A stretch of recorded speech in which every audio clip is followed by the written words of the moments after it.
The only real requirement is your focus, your attention. Oh, yeah.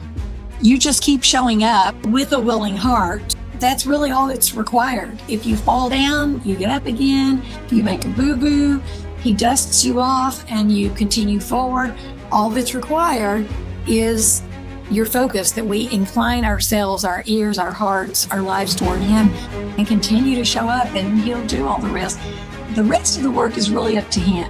I was always very, very shy, and I did not like to answer questions, and I did not want to be seen. And if anything was spotlighting me, I would have crawled underneath the table, rather than be singled out or having to answer. You're so busy thinking about yourself, how you feel, you're not hearing what the Lord is saying, and you get into trouble pretty quick that way.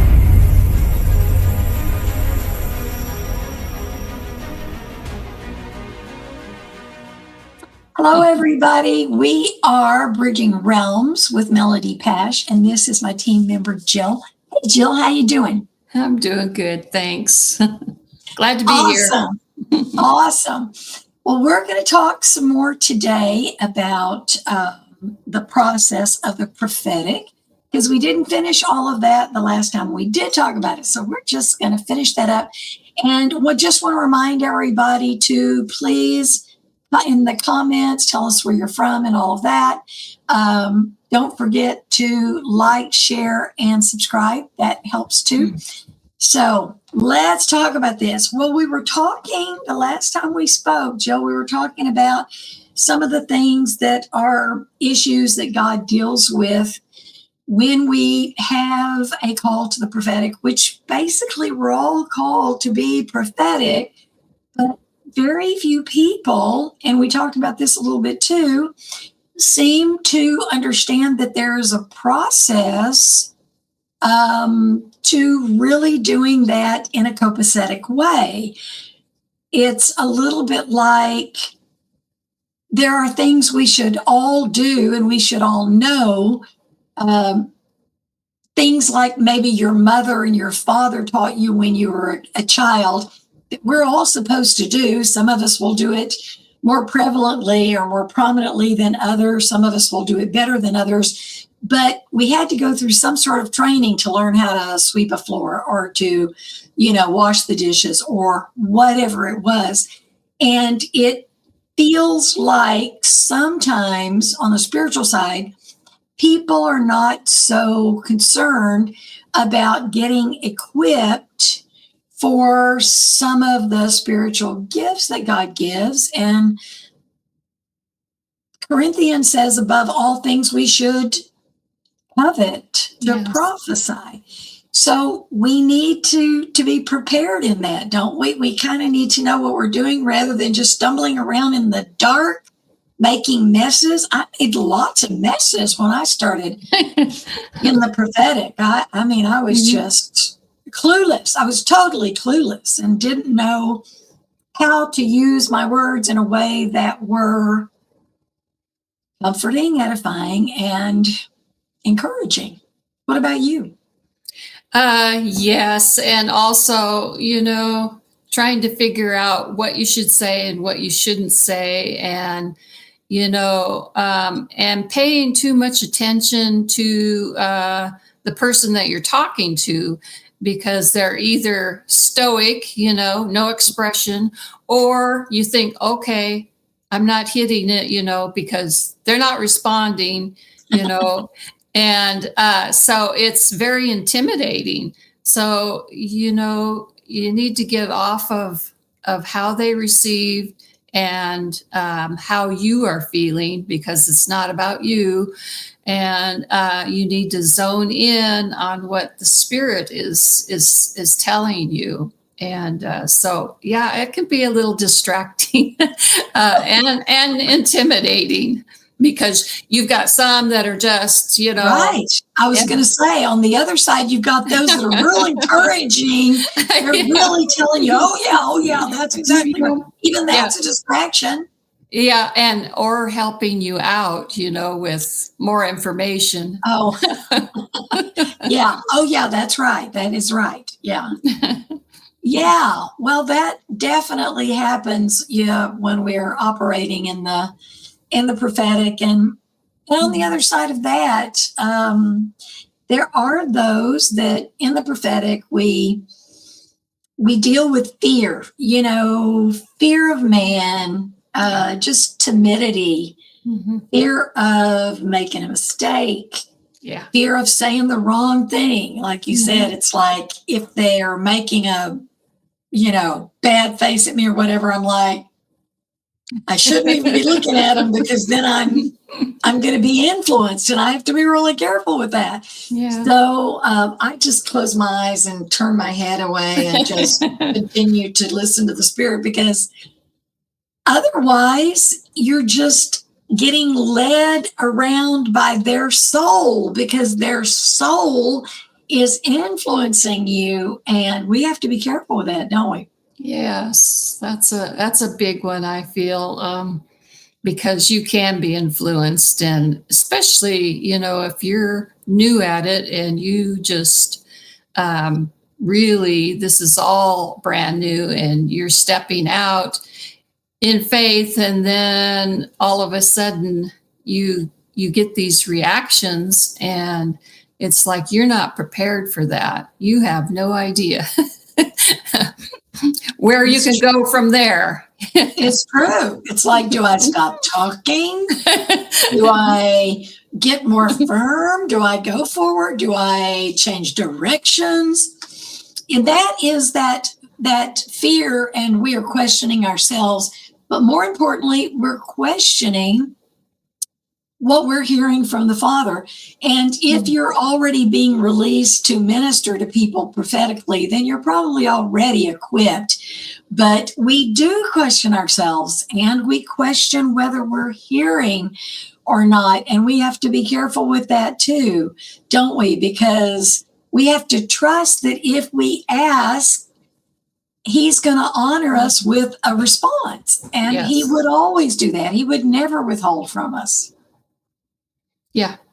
And for myself, I was always very, very shy, and I did not like to answer questions, and I did not want to be seen. And if anything was spotlighting me, I would have crawled underneath the table, rather than being singled out or having to answer, and it's all have to do with that perfection spirit, whether that was pounded into you, during your life, or if it's just something that you developed yourself.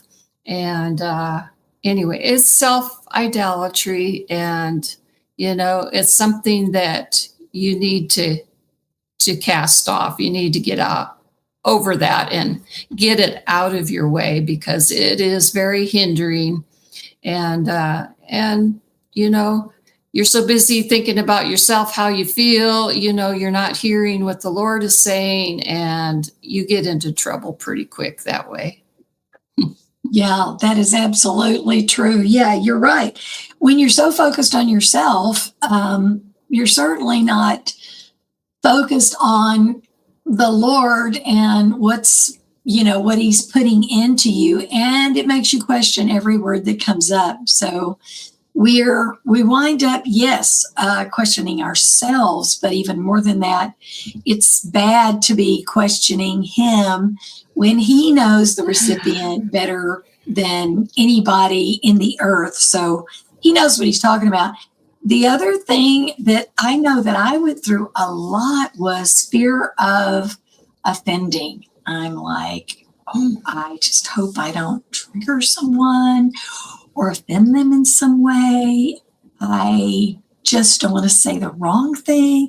And so if they looked shocked, or if they, gave me a furrowed brow, I was feeling like I need to be backpedaling. And you can't do that. You can't do that. When you're hearing from the Lord, you have to stand very just resolute, right? Just resolute in knowing that you're hearing from Him, and you have to trust that. You have to trust that. Mm. And there are times when operating in the prophetic, you're going to speak to someone and it is not going to resonate with them. I've had people stand there and shake their head like that. I just shut my eyes and kept on talking. And sometimes that's about timing Yeah. and circumstances. And they're looking at this moment. It doesn't, you know, somehow fit in my life. It just doesn't resonate in this moment and in my condition and my circumstances in this very moment. But the reality is, it's not about that moment. It's rarely about that moment. And it's typically God is speaking to your potential over everything else. Yes, absolutely. That's what I was thinking. It is the potential, and I think that's what most people don't understand. When you're giving them a word, is it's for the potential. It's not right at that moment. Sometimes he will give you something for them at that moment, but generally, he's trying to open up your future. So that you have a place to go. That is so true. That is so true. Yeah. I remember prophesying to somebody one time, and somebody that knew them came up to me and said, "Why did you prophesy those things to that person? Because he's none of what you said." And I said, that's what God is calling him into, and that's what God calls him, because that's his original design. So the Lord's calling him into his original design. And if we don't speak prophetically and creatively into the atmosphere, into people, then it's hard for people to get there. But that's what the prophetic is for, is to introduce. It opens portals, it opens opportunity, it changes and shifts atmospheres to ready. It's like we were talking about on one of the other podcasts about this. It's like it impregnates. Right. It's a seed. You were talking about this. It's a seed that impregnates the atmosphere so that it can be fulfilled in your life, which is brilliant. That's so God. Yeah. Well, it's full of hope. It gives you possibilities. And sometimes, you get stagnant where you don't see any movement at all. And, sometimes you need that prophetic word that opens that door so that, you have an entry in, because otherwise, sometimes you don't even realize, that that's an option, that you have other options. You just feel like you're stuck, and that's where you're going to remain, and you just wish that something would happen, that God would speak. Well, he is speaking, and it resonates with your spirit. That's where that seed begins, is when you recognize that is truth and that it is a possibility, and then hope blooms. It's like something that just came to life. And so that way, little by little, you have some growth in that direction, and you have the vision to move forward. So yeah, it's exciting when that happens. Well, and I think you just said a mouthful when you said, then you're open to where you're going and for those things to happen. Because if you can't see the vision, if you can't see where you're headed, you're likely never to get there. Right. Yeah. And that, don't you think that prophecy in general is all about unlocking potential and possibility that is connected to the blessings that God has always had in store for us that we've just not yet experienced? Yes, I think so, because humanity is generally always thinks about the problems and the difficulties and all the negative things, and very rarely do you dwell on the positive things. And so it's a big step forward, when that you have that breakthrough, because you're moving away from those hindering thoughts and the soulish thoughts. Part of that is your own soul that is speaking to you. And so, True. yeah. Yeah, and that you reminded me of a meeting that I did out in Redding, California years ago. And I prophesied to everybody in the meeting. It was kind of a big meeting. It was in a home, but it was kind of a large meeting. And I prophesied to everybody. Well, last year, I get this email or message on Facebook or something. I don't even know where it came from this woman, the wife. And she said, listen, I was in a meeting that you prophesied in years ago. I think she even said what year. It was like a long time ago, like '08 or something. It was a long time ago. Mm-hmm. And she said, my husband and I were in a very difficult time, and neither of us could see how any of what you were saying was going to take place. She said, but I'm telling you now, over the years, everything you said happened. And I'm like, wow. That's only God, awesome. Right? Right. Because we don't know anything except what he tells us to say. And then I don't know about you, once it falls out of my mouth, I have forgotten it. Yeah. I rarely, when people come back to me and say, you remember when you prophesied to me, so and so and so and so, I'm like, not so much. Not so much. I really don't. And that's, occasionally I will, if it's something very vivid, to one of, somebody that I know really well, occasionally I will remember parts and pieces of it. But for the most part, once I have released in obedience what I hear God say, I feel like, since it's like you said, it's not about me, I feel like once I've released it, my job's done and I can go on about my business, which is on to the next thing. Oh, yeah. Well, there's no way that you could store all that information in your brain. You just couldn't do it. And like you said, once it's given, that responsibility is gone. You don't have to worry about it anymore. That's right. It's up to them then, because then they have the free will to either accept it or reject it. And sometimes they just don't know, and they hold on to it and wonder about it. And as they develop, sometimes it's more probable, and they start thinking in that direction, and they say, oh yeah, I remember what she said, and what the Lord was saying, and yeah, I can see it now. I think that's truth, so it is. Sometimes it's a seed that just hasn't germinated, but it was placed there for the right time. And sometimes that's through development, your character and your mindsets and paradigms that you have to move through, to receive that. So it's all good. Yeah, it absolutely is. We love the prophetic, don't we? Yeah. But you were talking about those mindsets, preconceived ideas, even the religious programming, which we often talk about, that has left us feeling, as you said, full of hope deferred, hopelessness, devastation, disappointment, anger at ourselves, anger at God, anger at our circumstances.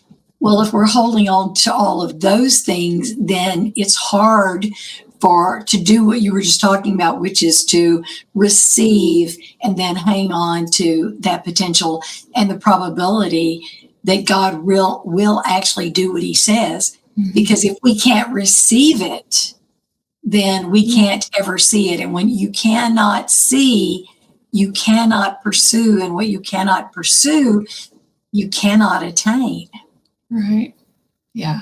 If you can't see it, it's like it's it would be very, very likely that it either wouldn't happen or wouldn't happen in the way that God meant it to, because things don't happen by chance with him. Right. Yeah. And to receive it knowing that he is a loving father or a loving parent, that he truly has your good interest at heart. Sometimes we forget how good he is and forget, that this is for your good, that he knows the best way to go about it. And yeah. And I think that's actually very prevalent in the body of Christ. Which I think back to, the children of Israel and how they were taught, the Hebrews were taught to relive their experiences with God, the goodness of God, those engagements with God, and to bring them up from generation to generation, continuing to verbalize them and to teach and to share them with the next generation, so that the next generation then has a full understanding and a strong capacity to see spiritually and to adhere to the knowledge of the goodness of God and just the fullness of who he is in that. Yeah. Because I think in our desperation, sometimes I think you said it here and maybe in another podcast, those areas where we're holding on to things from our even desires within our soulish,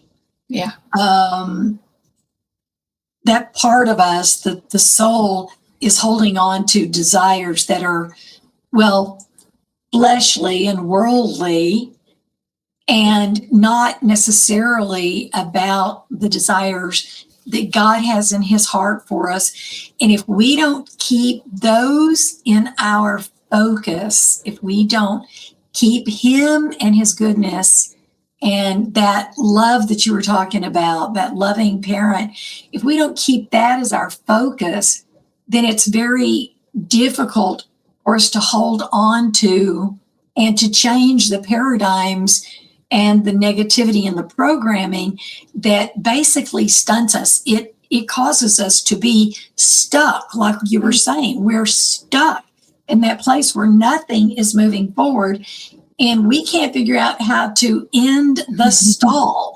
It's difficult because we don't know what to do, and we get very desperate with God, and we're begging God, and we're angry with God sometimes. I don't know about you, I've been there. And then it's like, but you said you were going to do this and you didn't, and when are you going to do it, and is that ever going to happen, and can I really trust you? And all of that is again going back to the soul and the flesh, where we're focused on I want. Yeah. It's all about me. Yeah. Number one, it's rarely about you, like never about you. And at the same time, where God is concerned, it's all about you. Oh, yes. I've been there. In fact, I've been mad at him, and I've spouted scripture right back to him. I love it. You said, yes, absolutely. The words remind me of my promises. I know, but it's always with that accusing tone, you know. Yes. Oh, how he puts up with us. So he must laugh a lot, though. Really, he must have a broad and a very, very fortified sense of humor, because we are a handful. Yeah. We're supposed to come before him with gratitude. And that is part of what you were saying about the Israelites, recounting their generational stuff, what the Lord has done, so that their children would be gracious and that they would be thankful for what the Lord has done in their lives and how they brought them through that journey of life and the life of their parents and their grandparents and the parents before them. So it's really important to be grateful and humble, because that's where he can speak to you. And that's what we want to aim for, is we want to hear him and hear him clearly. And you have to be grateful and you have to be thankful and certainly be humble. You don't know it all. You know very little. In fact, the older you get, the less you know, it seems like. So Yeah, I know. Pretty much nothing. yeah, that's how we're looking at it when we get older. But, some people haven't got there yet. So anyway, yeah, it's important, to keep your perspective on the Lord, because he's the one that loves you and he's the one that is pulling for you and is opening doors. And if you're grateful to him, he's going to keep opening doors and keep moving you forward, because you have a teachable heart. And That's true. yeah. That's true. And yeah, that gratitude that you were talking about, and just the humility in that, because God is not really moved by our desperation. Oh, we've all been there. We're very desperate. And he's not moved by our anger, and he's not moved by our pride and our fussiness. None of that. Yeah. He probably just laughs at all of that. It's that place of humility and teachability that you're talking about, that he is so gracious and he's so sweet and kind and loving. And, he could just sneeze and we would disintegrate. So Yeah. it's so kind of him to let us live when we are such stinkers at times. Yeah. And that focus, we were talking about focus, and just when you're focusing on gratitude and that place where you're entering the courts with thanksgiving, Right. his courts with thanksgiving, and submitting to him in everything, that place. I mean, think of your own children when they're so open and they're so obedient to you and they're so tender-hearted toward you. How can you ever say no to that? I know. It just melts your heart. It does. It does. And when they're ranting and raving and jumping around and throwing themselves on the floor, Yeah. boy, oh boy, a whole different story, right? Right. But that's why he wants us to keep our focus. And as you were talking about the generations after generations of the Israelites recounting stories and all of their encounters with God, the beauty of that, it opened up every new generation. It opened the younger generation, the fresh generation's heart to encounter God with that thanksgiving, because they have heard the stories about his goodness. So they then their expectation and their anticipation is his goodness, rather than, oh, he's a mean judge. He's a mean daddy. Well, they learn. Yeah. Beauty. Go ahead. Yeah. Well, they learn from each generation, so they're that much ahead. And that's how we need to be mentoring people. We need to extend what we know to the next generation, where they can build off of that. That would be their floor. It's our ceiling, and they have the ability to go higher and farther. So that's the way he has planned it. And praise the Lord for that. I know. He really knows how to get things done. Yeah. He really does. And that it's interesting that the only real requirement is your focus, your attention. Oh, yeah.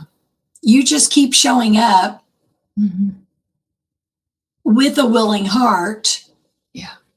That's really all that's required. If you fall down, you get up again. If you Yeah. make a boo-boo, he dusts you off and you continue forward.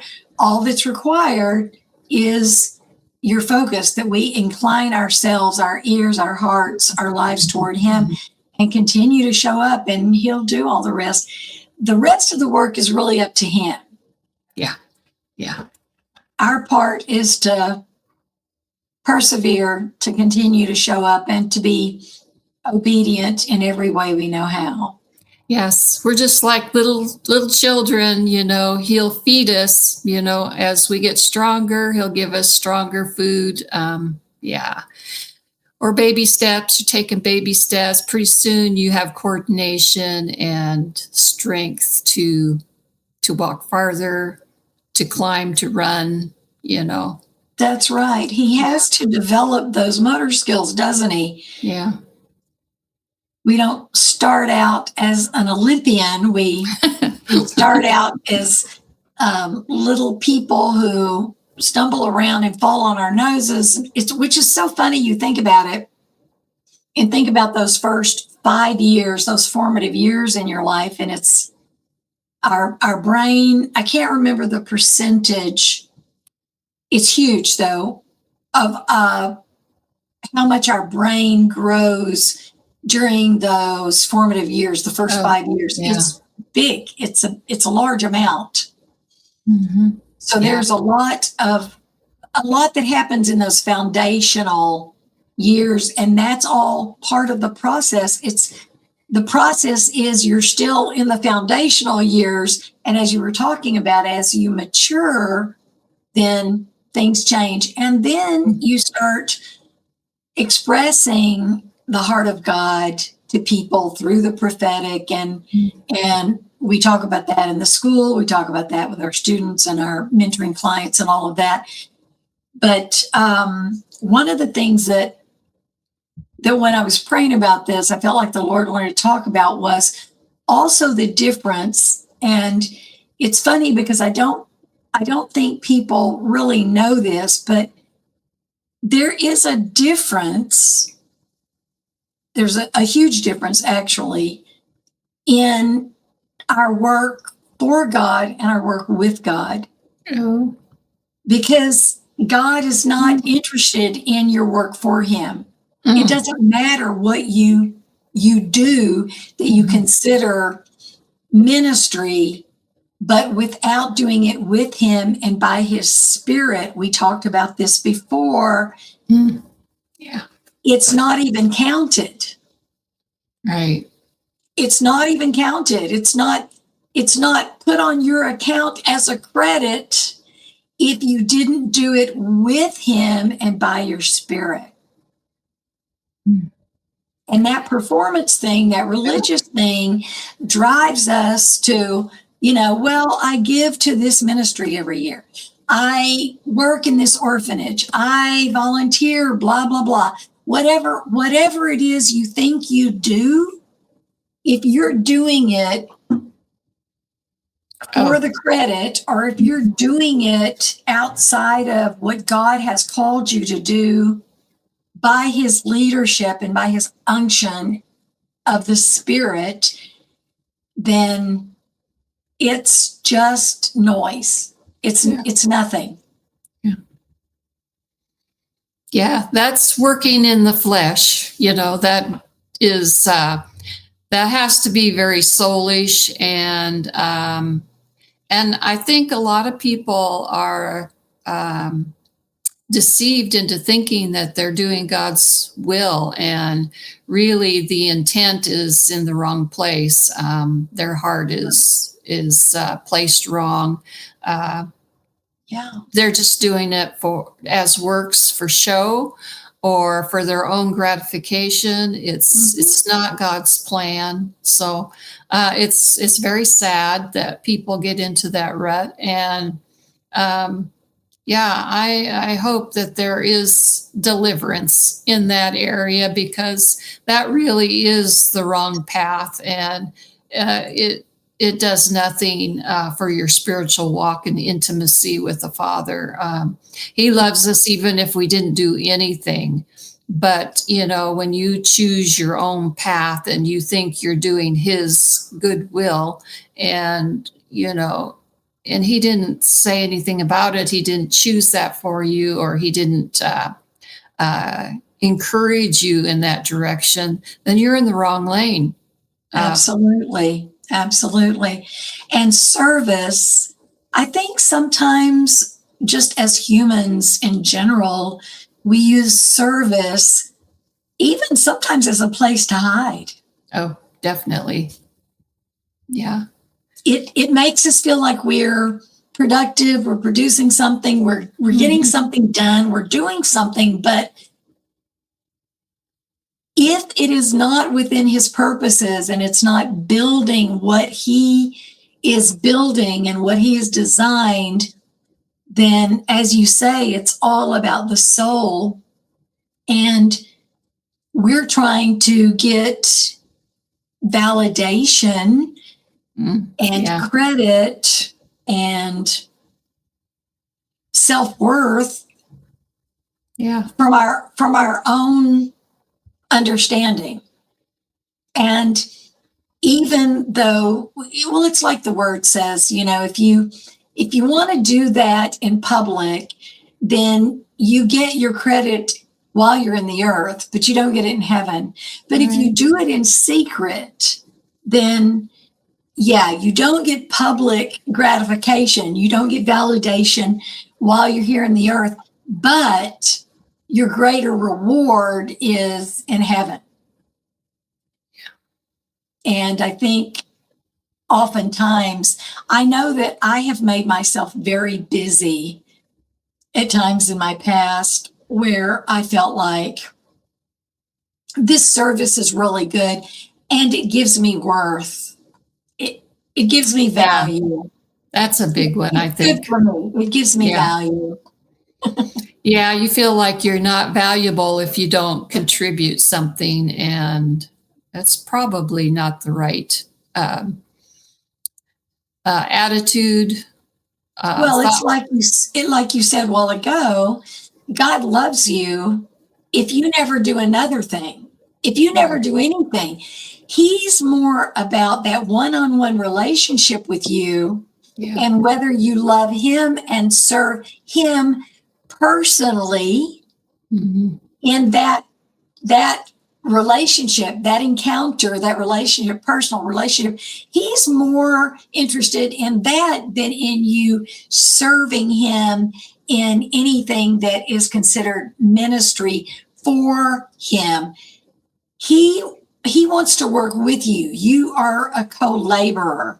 And so we, as you said a while ago, we also sometimes do a lot of things that are not what God has called us to. And it's just activity. It makes us feel good about ourselves, but God is not happy with that because it wasn't His will in the first place. Yeah.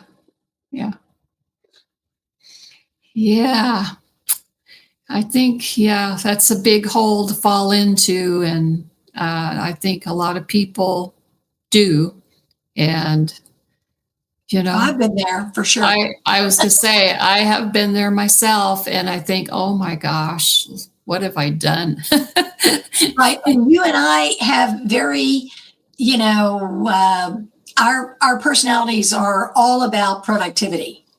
We like to see things get done. And that's how we judge ourselves, is based on our productivity.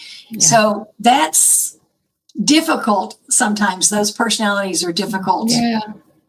And also you can get yourself in trouble real quick, because God keeps you on a short leash because you have a tendency to jump ahead. So if you don't know too much ahead, it's because He's got lots of turns and twists in your life that He needs to attend to, that you're not willing to listen to until you are focused totally on him. And Absolutely. yeah, I know that I can get ahead of him real easy. Oh, can't we all? All you have Yeah, to do is give me one word, and boy, I'm off and running. I know. It's like, let me just go take care of that. All right, right. I think I understand. Let me go take care of that. Yeah, exactly. And he's, like you said, pulling on the reins saying, honey, that is not your circus, not your monkeys, that's not even your lane. Yeah. Yep. But some personalities would rather see something done than nothing done.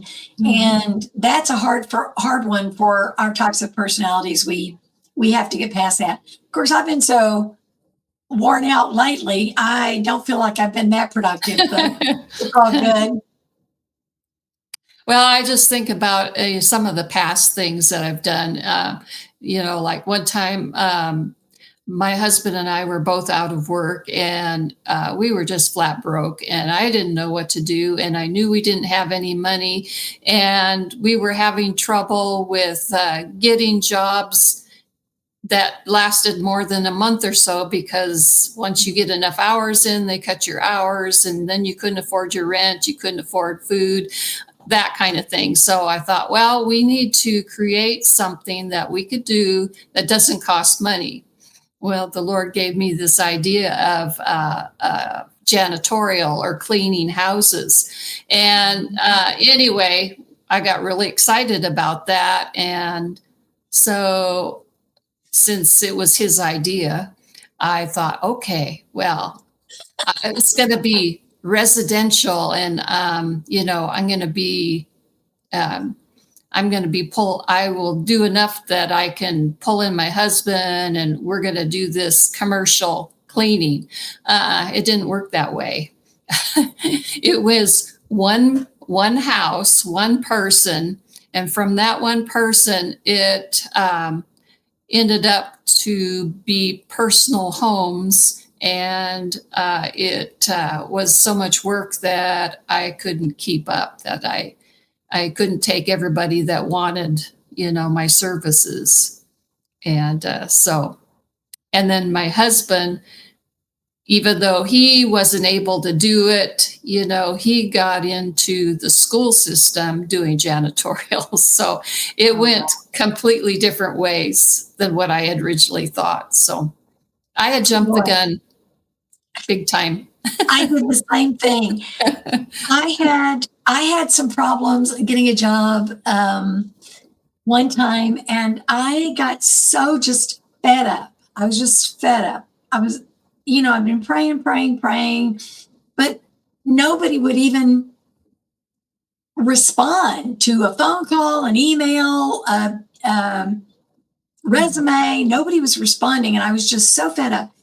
And I got in the car one day and I said to the Lord, I'm going to go get a job come hell or high water. It can't be that hard. So I went and got 3 jobs, none of which I was able to work. I lost all 3 of them because the day before I was supposed to go to those 3 jobs, I got a severe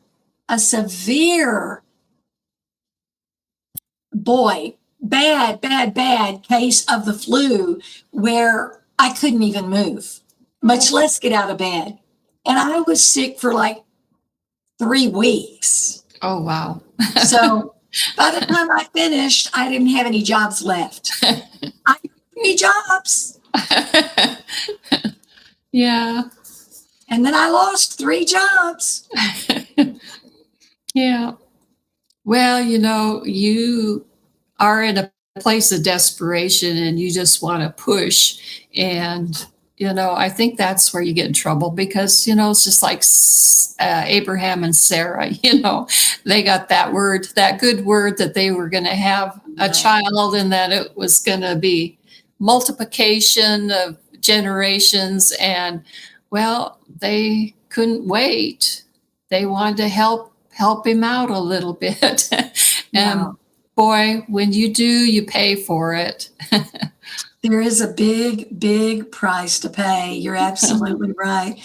Jumping the gun with him is never a good thing because it's, as you say, the price is always it's going to make things go sideways, typically in a big way. Yeah. It's really going to cause trouble when we try to force things. But you know how it is. We don't want to be sitting at home waiting Yeah. on somebody to call us back. And I've Yeah. gone and I've tried to interview with everybody and nobody wants to talk to me. And so I feel like I'm doing nothing. So I'm going to have to push it. And a lot of times the Lord is just saying, be still and know that I'm God. Right. Be still and know that I am. Yeah. He knows those bills are coming in. He knows how much everything costs. And, you know, he knows where the food comes from. And he also knows our hearts. Yes. He knows that we're not lazing around, Yeah. doing nothing, not wanting to take care of business or being responsible. He knows better than that. Yeah. Yeah, it's all lessons that you need to learn, you know, and that's part of that journey. It's part of building your character, and that's so much of what we do in the school is building character, and it's just basic steps that everybody has to go through. And if you straddle those steps and don't go through it, you're going to pay later, big time. It's true. You and probably anyone you minister to. Yeah. Because when we try to shortchange the process or shorten the process or try to take a shortcut, which those are not available with God, what happens is there's a bit of defilement that lands in our soul.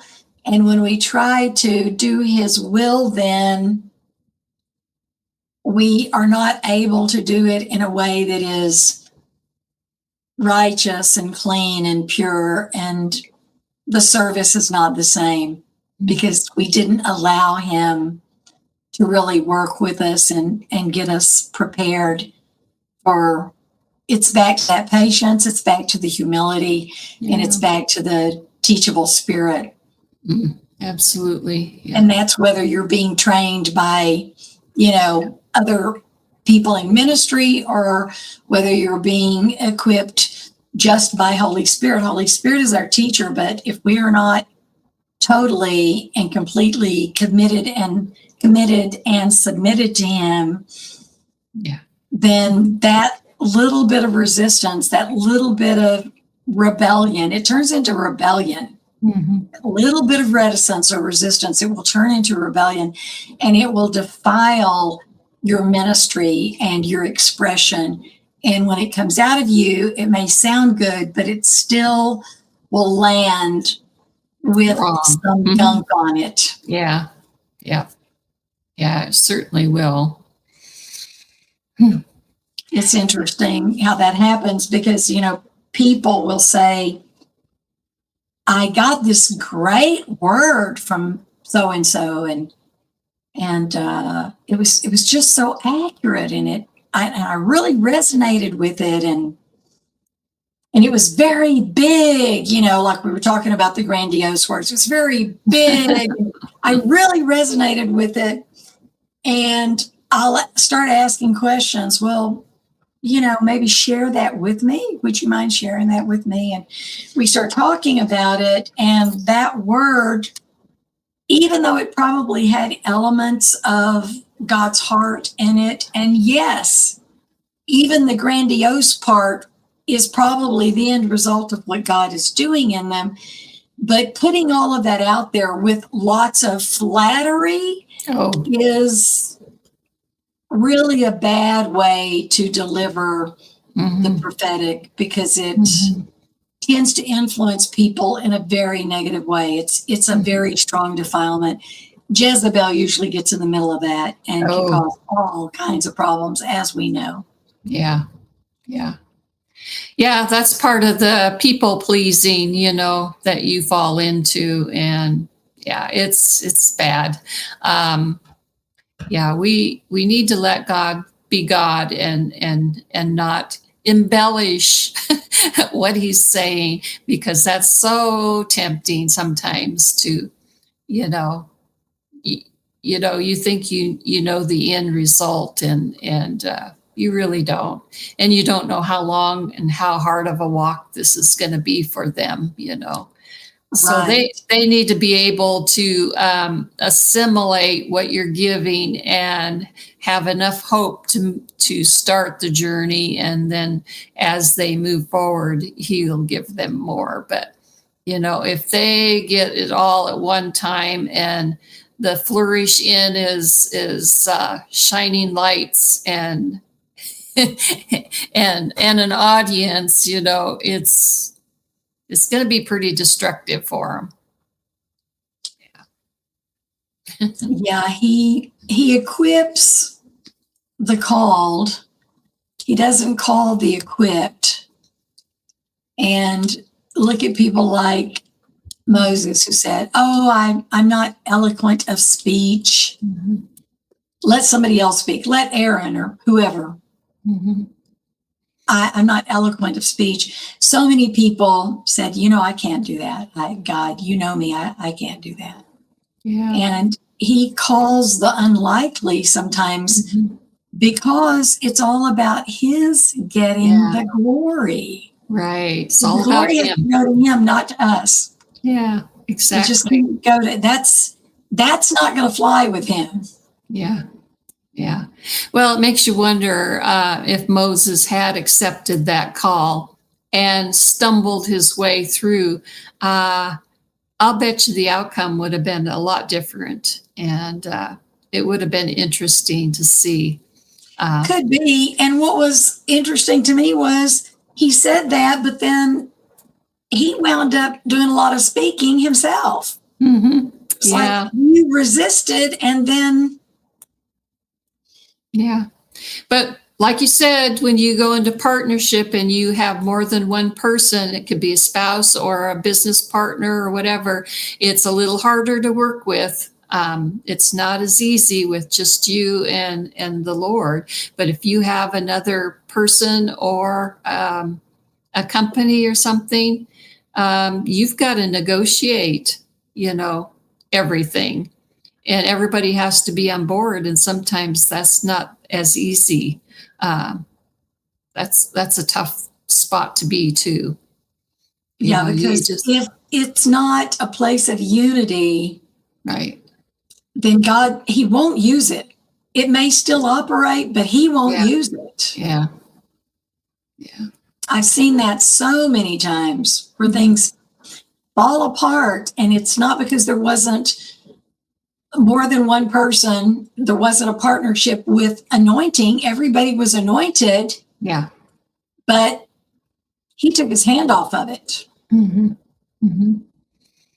Yeah, you have 5 different opinions and 5 different anointings and 5 different ways of looking and how to do something, or what you believe the Lord wants you to do. So, and everybody hears from God, so everybody's right.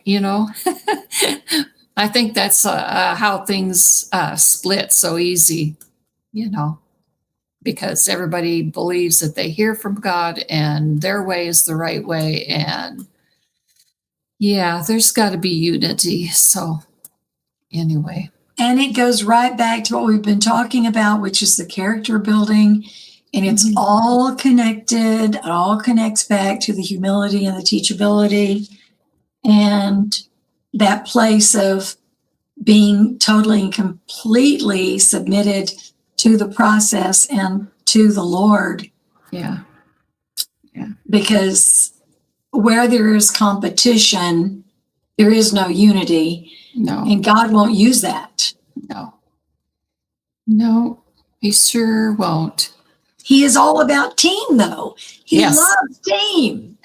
he does. I mean, we love team. I love that. I love it when the team comes together and we have a team that intercedes for the nation and for all of what God calls us to do. Mhm. And they pray together and they work together and they operate in life together, especially on a spiritual basis. Mhm. But there's a very strong unity there. Thank goodness. Yes. And the Lord has been good to put the right people together. That's the other thing, is putting the right people together. And yeah, everybody gets to make their choice, because if somebody goes sideways, what is that saying? We're only as strong as our weakest link. That's actually pretty accurate. Yeah. Yeah. Because Well, if something also, can get in there, it will. yeah. Also, if your brother stumbles, you all suffer. So, you have to look out for each other too. And yeah, and it's when one person is weak or is suffering, we come alongside and we stand in that gap for them, and that's what we do with our students. We're concerned about everything that concerns them, their lives, their families, their pets, their everything. And we just all put that under the blood of Jesus, and we just stand lockstep and defend that border, so that we're able to minister and move forward, because it's a struggle. And yeah, teamwork does help, because that's more stability, and provided that everybody is where they need to be spiritually. And that's with the relationship with the Lord, that sweet relationship. And that's where we want to be. That's what we want and aspire for each student too, that they develop that deep relationship with the Father and with the Spirit. So, yeah. Yeah. It's sweet. It is sweet. And that's the beauty of, teamwork and just what God has given to us, and what He's called us to, just what we do. My favorite thing is the teamwork and the way everyone Pulls. really gets knit together Yeah. in a very intimate way and become family. And they do fight for one another in the Spirit, and they do show up for one another. And that's a very big deal. And that only happens where God has called you. It doesn't happen where you're somewhere that you think is a good idea. It only happens where you're called. Yeah. And where you're called is going to be the best place for you, because you're still going to have challenges, but those challenges are going to be the challenges that are going to help you grow. Yeah. Yep. That's the beauty of it. Yeah. Well, this is all good stuff. Don't you think, Jill? Yes, it is. And there's a lot to it. So it's much. A deep subject. So it's a very deep well, isn't it? It is. There's a lot of water in there. We will continue to talk about the prophetic and continue to talk about prophetic people and about prophecy. We'll talk more about prophecy as time goes on. We're looking forward to moving in this direction. It's what we've always done. We just haven't been so public about it. And not that we were hiding, we just haven't had a reason to be public about it until the Lord called us to really converse about it more publicly here on the podcast, rather than only teaching it in the school. So it's kind of a new day. It's a new day, that's for sure. Yeah. It's going to be interesting always, every adventure with Him, right? Yeah, it's time. It is time. It is time. Well, we just thank you for being here and for listening and watching and taking time. We encourage you to share, like, and subscribe if you're so inclined. And we look forward to seeing you next podcast. Yeah. Have a good one.